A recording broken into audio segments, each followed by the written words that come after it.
Hello and welcome back to another Talking Tale video. In today's one, we're going to be looking at the brand new TMNT, the Nightwatcher, issue number 2. And with this issue, I was somewhat expecting the whole story to go in a different direction. And surprisingly, it didn't. And I was pleasantly surprised throughout this whole issue. But it has left me questioning a lot of stuff now, in terms of the actual Nightwatcher armor, the talking parts, and stuff like that. So we've got a few things to discuss. So so let's get into this one. So for the first page, which is taking place in the present, and it's just the Nightwatcher just listening to some random person just talking on the radio and asking a lot of valuable questions, which I really want to know the answers to, and we are slowly learning the answers to, which is kinda good. And there's one we do cut over to a few months ago about when Jennifer actually got the armor, and this is something which I was quite surprised at, just because I feel like the whole and this whole first story arc is going to be set in the past, which I think could be good to really set the story and stuff like that. But also at the same time, I'm not too sure how that's going to impact the future for this series, so we'll wait and see about that one. So yeah, I guess. So, yeah, in the past, Jennifer was arrested for beating up some humans who were bullying some mutants, which, yeah, that's understandable, and,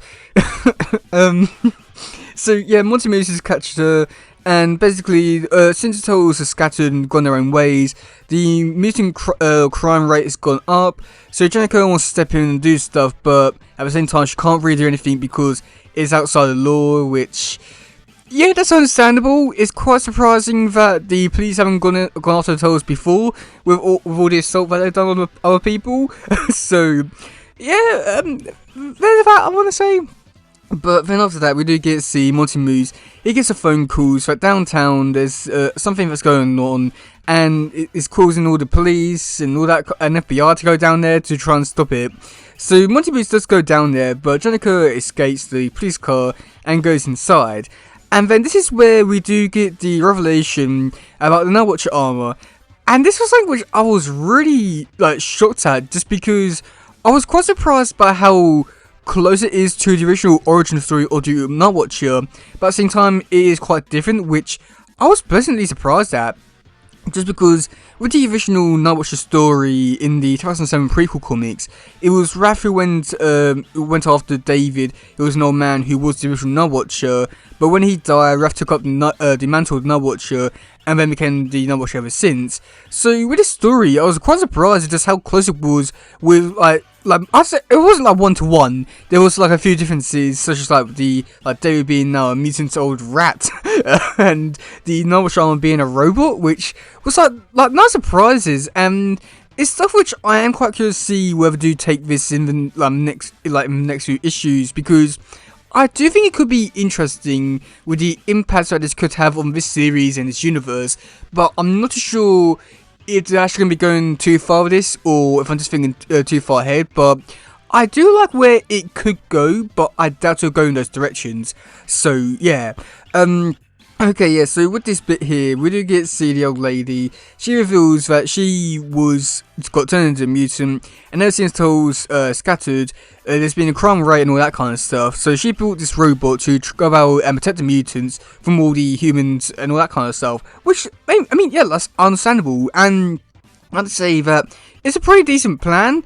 I mean, I was so fine with them when you got other smarter people than Donatello, you can build much more better stuff than him, but just come in for one time appearance and then bugger off, which it's stupid, but either way, this lady did it, and the robot was doing his mission properly, which was going out and protecting the mutants.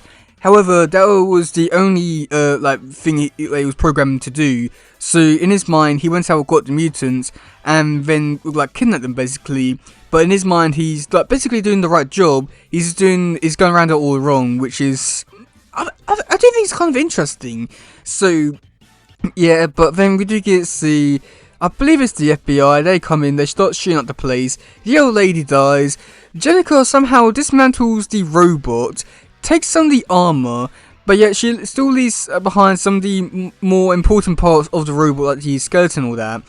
And she goes into sewers. And then this is where I'd say that things get very confusing, like really quickly. Just because, like, one, how was the suit able to fit Jenica? What a coincidence and all that kind of stuff. And I just find it weird, like, because on the robot it was working well enough, but yeah, Jenica's able to put on like a full bodysuit and all that kind of stuff. I just find it so weird with how it's able to work with Jenica. I just don't like it all too much, but I think it works well enough. But I think had I not known about this kind of stuff, it would not have been a problem. But yeah, but I mean, I'm about to say like there are like some good stuff that came out of this. I mean, I know that this whole technique of like seeing the person's like face through an armor thing isn't new or original, but I liked Angelica. It was nice. It looked different and it's cool. I like to see a lot more of it. And then also after this bit, because Montemus finds Jenica's bandana, he calls out Sheena and sort of like, you know, Jenica's missing. And he's not going out to try and search for her or anything like that, which he's a cop, that's his job, why isn't he doing that? But Sheena's all like, well, you know, she's a person and she doesn't want to be found right now, she's lost, she'll come home eventually. Which, like, that's not, you know, like, she's not very concerned for her girlfriend or anything.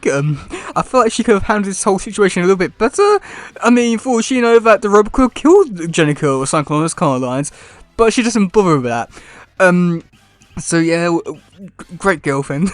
But then this is where things were a little bit confusing for me, just because with these speech bubbles, so with the speech bubbles coming out of the nightwatcher suit, one the black, I understood that was fine. But then the speech bubbles were trying to emulate the character's thought. I'm pretty sure that's the robot's voice, which I just find so weird, just because I'm pretty sure this in the Free Combat Day stuff, it was like all that kind of stuff.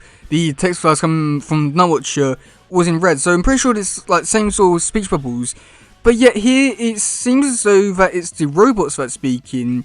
However, when you look back at the Free Combat Day stuff, it's like it sounds as though that Jenica's speaking, like saying that basically, oh, these people come in to take our stuff and all that kind of stuff. So this is the second time that this has happened where the speech has changed halfway through a comic. I feel like G-Bar might need some help with trying to write characters in terms of their dialogue. Unless I'm being stupid here, which I hope I'm not. But if it is the case that Johnny Bond might need help, he needs it fast, because how many more times can the dialogue change with between characters in a single issue? It's a weird and bizarre mistake that I don't like it. But yeah, I mean, overall for this issue, I'd just say that I was pleasantly surprised with this issue. A lot of stuff in this issue which I wasn't expecting or anything like that, and I did walk away like pleasantly surprised with how close it was to the original comic. And I am quite curious to see where this does take the Nightwatcher and Jenica next within this universe. I'm quite curious to see if it's going to be something along the lines of like maybe this could be corrupting Jenica, or the suit's evil, or something along those kind of lines. Like, I do feel like there's a lot of potential with this story now, but I don't know, something about it's just, I do feel like the fact that it's a robot takes like stuff away, but I'm more curious about it, so I think this is going to be one of those kind of things which I'll love to hate, so yeah. But yeah, that's it for today, guys. If you just want, please share, let's subscribe and all stuff. Goodbye, yo, bye.